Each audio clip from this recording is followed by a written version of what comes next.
Spain's borrowing costs have risen to the highest rate since the launch of the euro, despite the bailout agreed at the weekend for the country's banks. Senior European officials are now calling for a banking union in an effort to shore up the system. But while the economists talk, anger is boiling over in Spain as austerity bites deeper. More now from our Madrid correspondent Tom Burridge.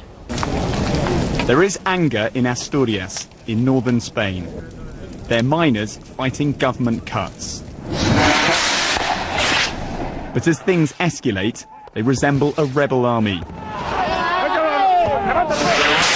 Their weapons are firecrackers, as they fight running battles with the police. This miner says the tension is rising.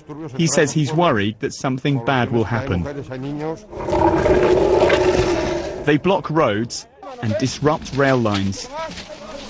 They're against the government's reduction of subsidies to Spanish industry. The miners fear their mines will close. Elsewhere, smaller, more peaceful protests. This one a reaction to Spain's request at the weekend for a Eurozone rescue. And there are ever more protests to stop people's homes being repossessed. This is the human side of the housing crisis here. Some don't like the idea of a banking bailout. They believe the country's crisis was caused by the banks.